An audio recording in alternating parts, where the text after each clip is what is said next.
महाभारत के दुर्योधन की 11 खास रोचक बातें। कुरुक्षेत्र में कौरव और पांडवों की लड़ाई में दुर्योधन कौरवों का सबसे बड़ा भाई था। दुर्योधन अधर्मी, जिद्दी और मूर्ख भी था। वह गांधारी और धृतराष्ट्र का पुत्र एवं कर्ण का मित्र था, परंतु वह अधिकतर बातें अपने मामा शकुनी की ही मानता था।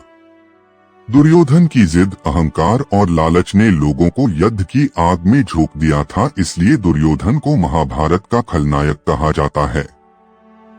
आओ जानते हैं उसके बारे में 10 रोचक बातें।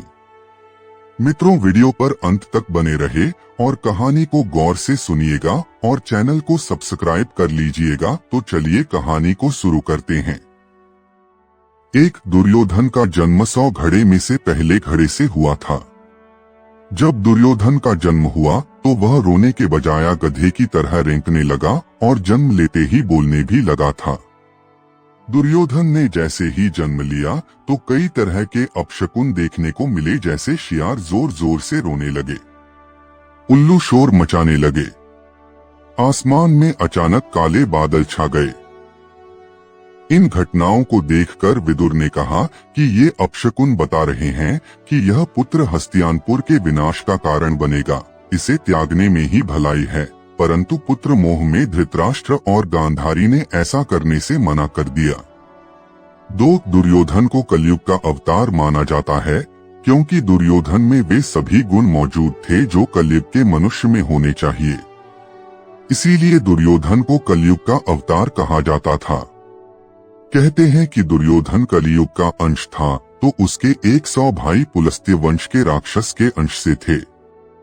वायु पुराण 70.51.65 में राक्षसों को पुलह, पुलस्त्य, कश्यप एवं अगस्त्य ऋषि की संतान माना गया है। 3 दुर्योधन कुटिल, क्रूर होने के साथ ही गदा युद्ध में भी पारंगत हो गया था। उसने शकुनी की चाल के तहत बलराम जी से गदा युद्ध करना सीख लिया था।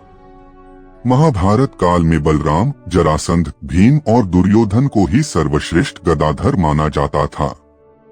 भीम ने भी बलराम जी से गदा सीखी थी।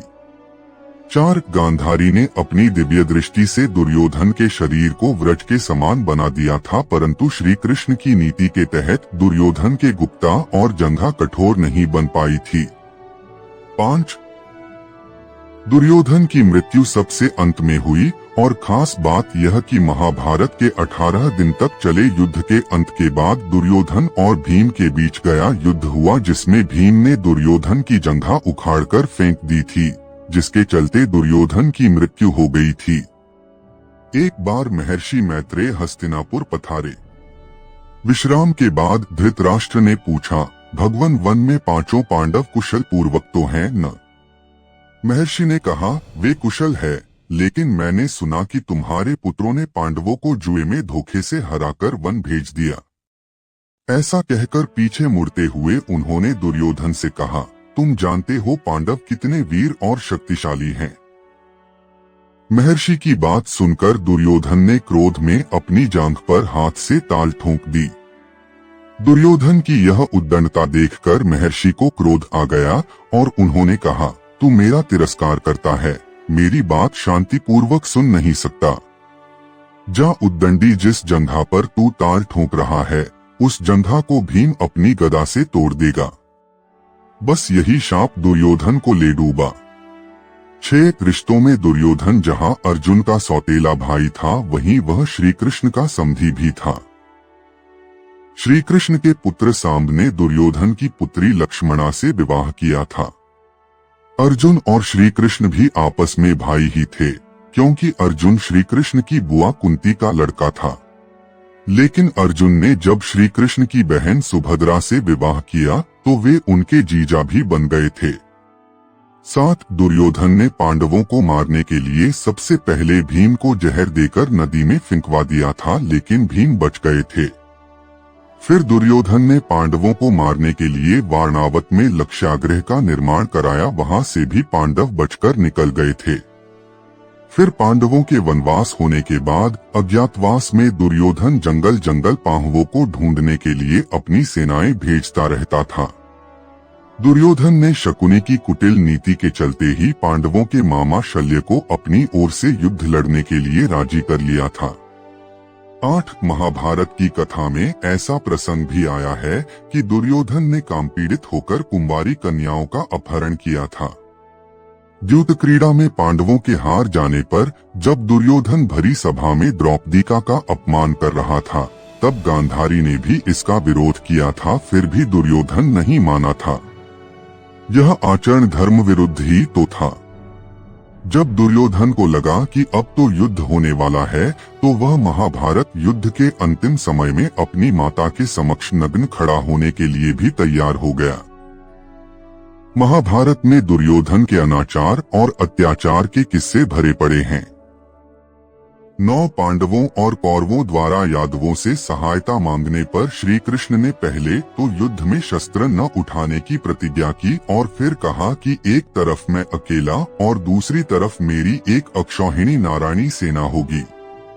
अब अर्जुन व दुर्योधन को इनमें से एक का चुनाव करना था। अर्जुन ने तो श्री कृष्ण को ही चुना। तब श्री कृष्ण ने अपनी एक अक्षौहिणी सेना दुर्योधन को दे दी और खुद अर्जुन का सारथी बनना स्वीकार किया। इस प्रकार दुर्योधन ने 11 अक्षौहिणी तथा पांडवों ने 7 अक्षौहिणी सेना एकत्रित कर ली।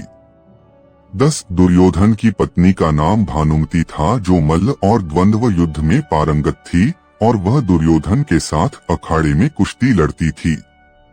दुर्योधन ने भानुमति के साथ जबरन विवाह किया था।